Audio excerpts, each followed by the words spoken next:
जानो और करो सत्संग संतों से यथार्थ बात को मानो। जो यथार्थ है सत्य उसको स्वीकार कीजिए। अब पकड़ के पक्ष मिथ्या का वृथा वर्तमान मत ठानो, सकल संसार के प्राणी को अपनी आत्मा जानो। इसलिए सज्जनों, हम लोग मनुष्य बने, मानवता को धारण करें। हंस संत हंस, तुलसी बाबा ने कहा संत हंस गुरु गहे पर हरिवार भी कहा। संत हंस के समान होते हैं। इसे साधु होना चाहिए पक्का होकर खेल, और कच्चा सरसों पेड़ के खरी भजा न तेल। बनिए तो पक्का। इन्हें कहिए कि दिगंबर दास डोंबा छियो दल नहीं लगो छुआ जा।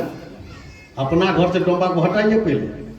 ये तो कंठी वाला डोंबा है, आपका तो मचखोका है, तरपीवा है, दरपीवा है, बकरा बकरी मुर्गा खाने राक्षसवा सब है।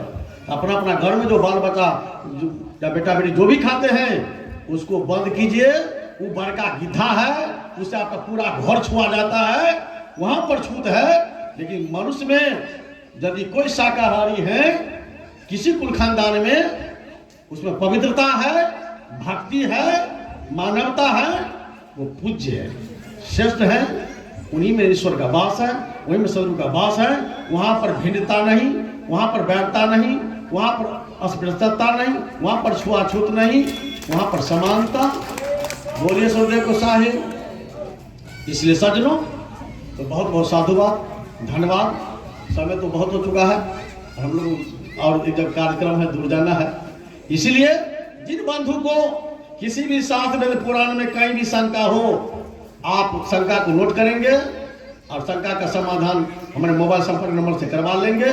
जहां भी जिस बिंदु में शंका हो, जहां, मैं तो कहा सबका, चाहे गीता से हो या रामचरितमानस से हो या वाल्मीकि रामायण से हो, श्रीमद् भागवत से हो, महाभारत से हो, बीजक कबीर साहब के बीजक से हो, अनुराग सागर से हो, कबीर साहब जितने ग्रंथ हैं, जहां से भी आपको कोई शंका हो, अपनी शंका को उपस्थापन करें।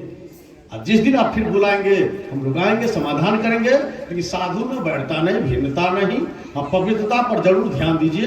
अभी हमने आया ना, वहां पर भोजन बना रहे, वहां पर छूत है। छूत क्या है?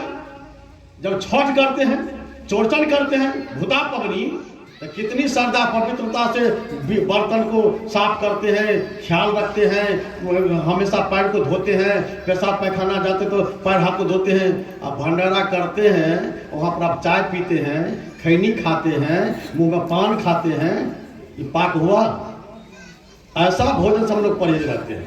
आलू को छिलका हटा रहे हैं, अब मक्खी धुल लग रही है, तो मक्खी को तो भूख लग न गया। वो साधु भोजन करेंगे तो बढ़िया बात हुई।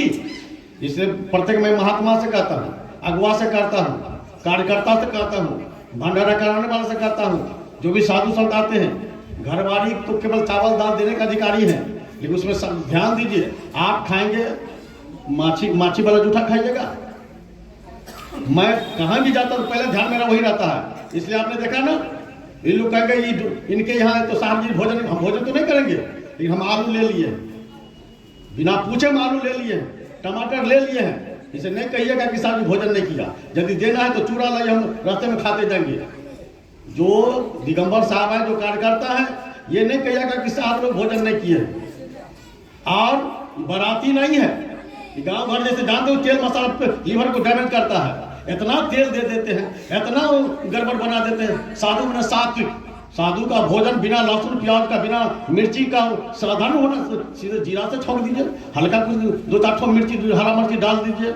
अब तेले में उबाल के सब कुछ कर रहे हैं। एक तो वैसे जीव आदमी मर रहा है, लीवर डैमेज हो रहा है। इसलिए भोजन में सुधार कीजिए। जैसा खाएगा अन्न वैसा होगा मन, जैसे पीजे पानी वैसे होगी वाणी। इसलिए भोजन में बिल्कुल पवित्रता रखिए, सुधार रखिए।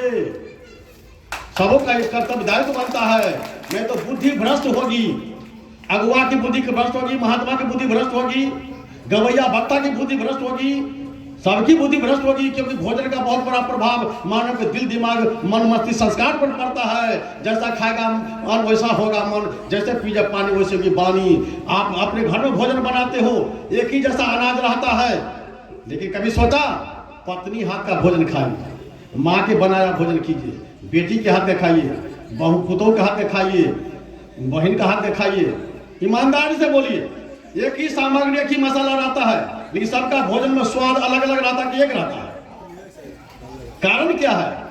ये भावनात्मक बात है। केवल मसाले से भोजन नहीं बन जाएगा, इसमें भावना होती है। जो डर से, भय से, पवित्रता से, श्रद्धा से बनाते हैं, एक दो मसाला नहीं भी रहेगा फिर भी उनके हाथ का भोजन स्वादिष्ट हो जाएगा। जिसका आचार विचार आचरण ठीक है, उसके हाथ का भोजन स्वादु लगेगा, संस्कारी होगा।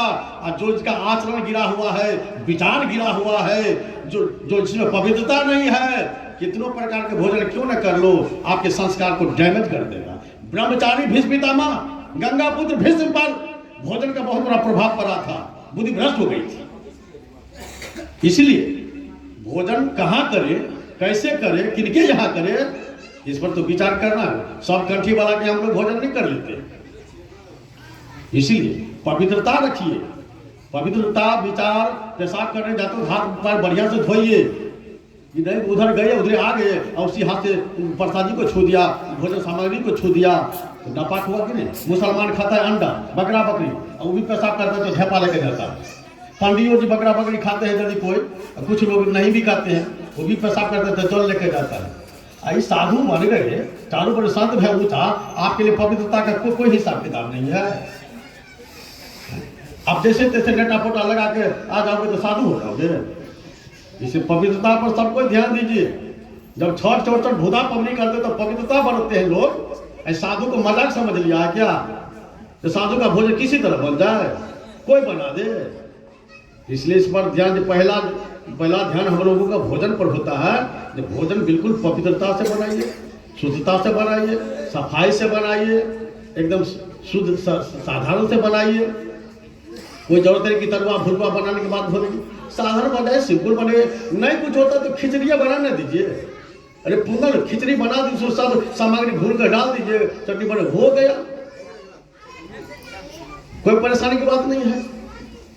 तो बहुत बहुत साधुवास, मैं भी वाणी सब देता हूँ विराम, और सबको तो सादर नमस्कार, प्रणाम, दंडवत, अस्सलाम वालेकुम।